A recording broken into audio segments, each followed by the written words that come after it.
Olá a todos. Na aula de hoje nós vamos falar um pouquinho sobre temperatura e lei zero da termodinâmica. Bom, só relembrando o que nós vimos na última aula, quantas propriedades termodinâmicas nós precisamos conhecer para assegurar o estado definido para um sistema? A gente já viu que o estado termodinâmico ele é definido no equilíbrio, onde as propriedades elas assumem valores que não estão variando ou então estão variando numa quantidade muito pequena abaixo da nossa capacidade de mensuração disso. Bom, então quando a gente fala de estado termodinâmico ou de equilíbrio termodinâmico, para saber que a gente tem essa condição, quantas propriedades devem ser conhecidas? Bom, isso aí depende do sistema. Sistemas com características diferentes, com complexidades diferentes, vão ter número de propriedades a serem conhecidas diferentes. De um modo geral, a gente pode usar uma regrinha simples aí, conhecida como a regra de Gibbs, para poder nos auxiliar a entender isso daí, tá? Então essa regra, ela diz para a gente que o número de fases de um sistema mais o número de graus de liberdade dele é igual ao número de componentes, né, na sua composição, mais 2. Aonde o que é esse número de graus de liberdade? Ele é o número de propriedades intensivas diferentes que tem que ser especificadas para se fixar o estado de cada fase, tá? Então, é comum a gente trabalhar aí com pressão, temperatura e composição para poder determinar essas informações. Bom, propriedades termodinâmicas, elas variam em função do estado termodinâmico do sistema. Elas, então, para cada estado definido, as propriedades assumem valores estabelecidos. Então, essas propriedades, a gente diz que elas são funções de estado. Isso significa que elas dependem daquelas condições de equilíbrio, né? De onde partiram e quando alguma mudança ocorre, para onde chegaram. A função de estado, ela não depende de como esse sistema mudou, tá? Ela não depende do processo, e sim apenas dos valores em cada estado definido. Bom, temperatura está entre essas funções de estado. Mas o que é temperatura? Como é que a gente define temperatura do ponto de vista macroscópico? Uma definição da época da escola, do ensino médio, né? A gente interpreta como grau de agitação das moléculas. Mas eu posso dizer, por exemplo, que ar e areia a uma mesma temperatura têm o mesmo grau de agitação molecular?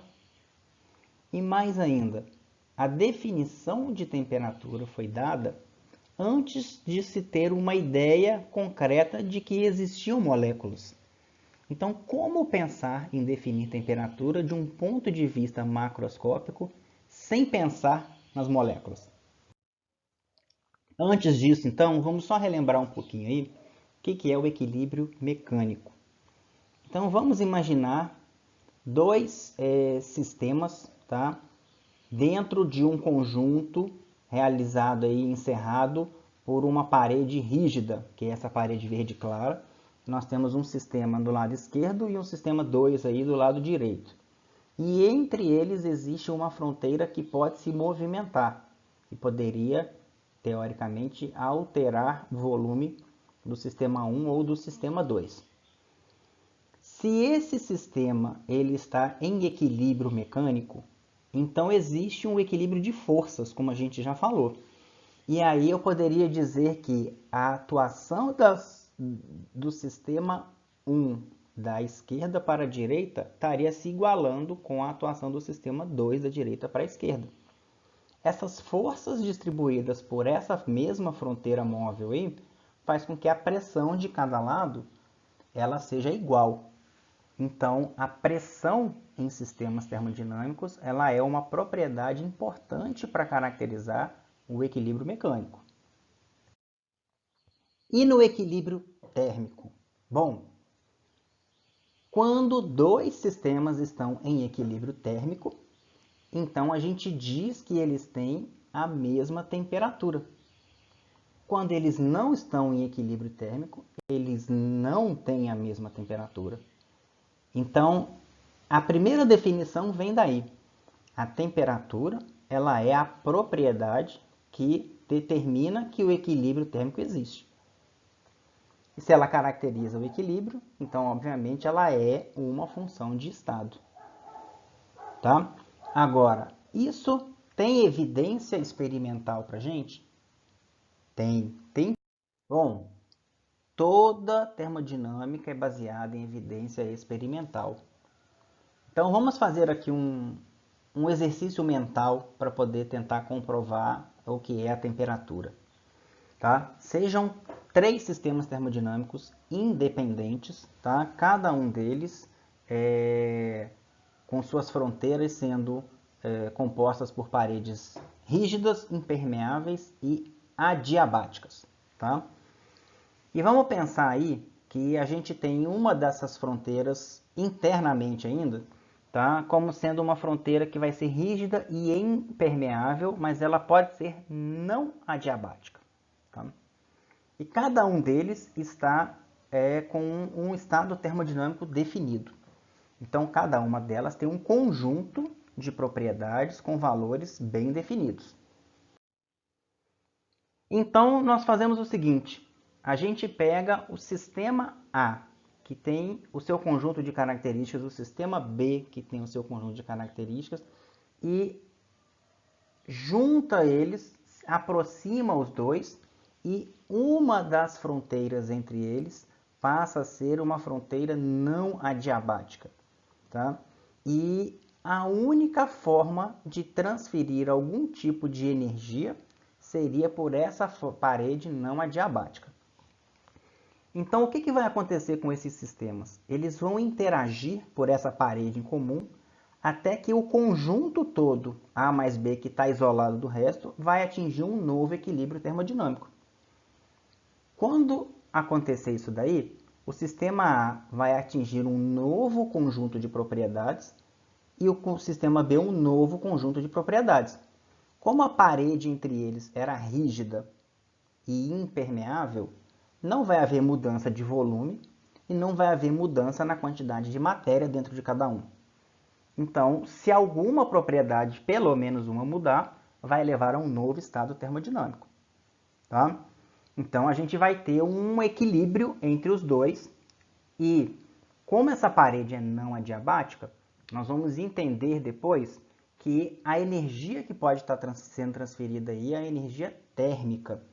E alguma propriedade entre os dois vai ter que ser comum aos dois para que esse equilíbrio térmico seja alcançado. Muito bem. Agora eu pego esse sistema A, volto a isolá-lo nessa nova condição de equilíbrio. E pego o meu sistema B, que havia entrado em equilíbrio térmico com o sistema A, e agora encosto ele com o sistema C e monto um novo sistema B mais C, separado por uma fronteira rígida, impermeável, mas não adiabática, que poderia permitir, né, interação entre os dois sistemas até que um novo equilíbrio térmico fosse alcançado. Então, se eu pudesse medir as propriedades neles, eu observaria que alguma coisa teria que estar mudando até atingir um valor de equilíbrio. Mas vamos imaginar aqui que eu tento medir todas as propriedades conhecidas e imagináveis e nenhuma delas se altera. O que isso quer dizer para nós? Quer dizer que o sistema B e C, se nada se alterou nessas condições, separados por uma fronteira rígida, impermeável e não adiabática, e os dois isolados do universo, significa que os dois já estão em equilíbrio térmico. Logo, eles já vão estar com a mesma temperatura. então eles já estariam em equilíbrio. E aí eu vou fazer o seguinte, volto a isolar agora o sistema B, deixo ele separadinho, e vou encostar e vou fazer um sistema AC separado pela mesma fronteira, não adiabática. O que a gente vai perceber? Que se o sistema A estava em equilíbrio com o sistema B e o sistema B estava em equilíbrio térmico com o sistema C, então eu posso afirmar que o A está em equilíbrio com C, que não houve mais nenhuma alteração nas propriedades e que os dois têm a mesma temperatura. Mas a gente tem que lembrar do seguinte, nós mantivemos os sistemas isolados das vizinhanças e eles interagiram entre si exclusivamente através de uma parede rígida, impermeável e não adiabática, retornando em seguida à condição de isolamento. Isso é uma consideração importante para a gente nesse momento, para entender que não houve nenhuma transferência de energia das vizinhanças para os nossos sistemas e nem entre si por outra forma que não fosse para se atingir o equilíbrio térmico. Certo? Outra coisa importante, esse princípio é o princípio que caracteriza o funcionamento de termômetros para poder se medir a temperatura. Tá?